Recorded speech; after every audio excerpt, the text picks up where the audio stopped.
Welcome to this month's product update video. I'm Myron, and today I get to show you all the latest and greatest things new to Guardify. Let's dive right in. First up is duplicating a case in Guardify Pro. If you're managing discovery for a case with multiple defendants and you need an easy way to copy over all of the evidence you just uploaded to that case into a new one so that you don't have to upload it again, Guardify has you covered. Here I am on a case, and you can see that I have multiple defendants on this case. So what we're going to do is we're going to go ahead and duplicate.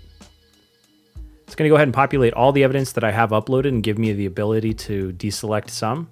It's also going to show me fields that were entered prior on the case.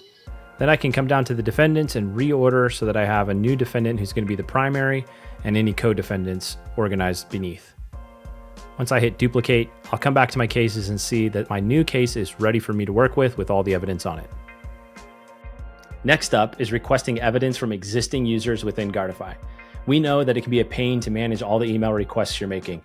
That's why we brought it all into Guardify, where you can request evidence from anyone at any time and manage all of those requests straight from a case. Let's show you how. So here I am on a case, and it's as easy as coming in and going to the requested evidence tab. There I can make a new request, and I'll see how I have the ability to select an existing user. Once I've found the user that I want to make the request from, I can also just enter in a quick note about what this request is in regards to.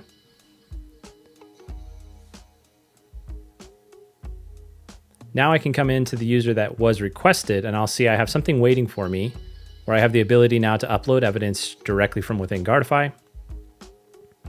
And it's as easy as that. Back on my request, I have the details waiting for me. Next up, we know that any given CAC is trying to make sure that all the evidence that they have for an interview gets to the right people at the right time. That's why we've now introduced the ability to select individual streamable files and share them specifically with different folks in your MDT. Ashley, show them how it works. Now when you share an interview in Guardify, all of the video files and additional attachments that are included in a forensic interview are now available to share in the same files location. We will no longer have a video checkbox here for you to have enabled for sharing those video files in an interview. They will now all be selected in this files checkbox. So for this forensic interview, there was one video file available for this FI. And if you click into this edit box, you'll see that that video file is still selected by default. You can deselect it like you could previously with the videos checkbox, but now it is available here with in line with all of the other attachments that are associated with this interview as well. Along with this, we have introduced a share all current and future attachments toggle. Enabling this toggle will make it so that all of the attachments and video content in that interview will be shared all at once. And if you do upload additional files that go with this forensic interview after the fact, they will automatically be shared with that person as soon as they're uploaded. So you do not have to come back in here and share those files with that person after they have been uploaded. Next, we know that managing interviews over time can be a challenge. That's why we did introduce auto archiving earlier this year.